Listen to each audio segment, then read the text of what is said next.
Эми Тержаздан муналары азыр Лейлек, Баткен, Сүлүктүгө кандай бөлүнгөн? Сизде бир эмеси барбы? И маркасы дагы желательно российский болбосо жакшы болот эле. Мерседес болсочу, потому что алар бат эле 2-3 жылда чачылып калып атат. Биздин жолдорго чыдабайт. Шаардагындай асфальт эмес да биздин айылдарча.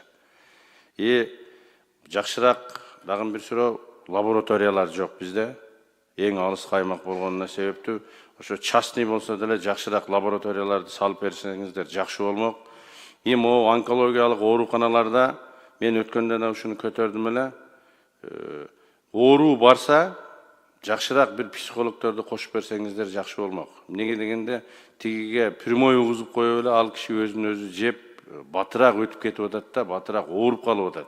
Ошого ар бир онкологиялык больнойлор бар ооруканаларга психологторду отургузуп, биринчи жакшылап түшүндүрүп, анан кийин дарыласаңыздар жакшы болот деген ойдомун. Чоң рахмат. Тез жардам мунасы боюнча негизи Мерседес спринтерлер ал негизи жакшы болмок калсак. Бирок өзүңүздөр билесиздер, тендердин ар кандай өзүнүн шарттары бар экен.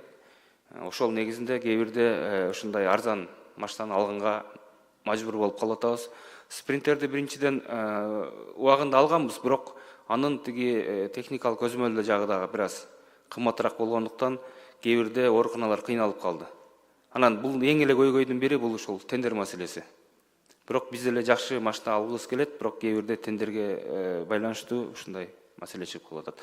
Бирок азыркы күндө мына Тулпар мамлекеттик ишканасы Кытайдан JAC компаниясы менен биргеликте тез жардам мунасын чогултатыптыр. Баасы дагы жакшы экен, мен ойлойм, бир аны көрүшүбүз керек.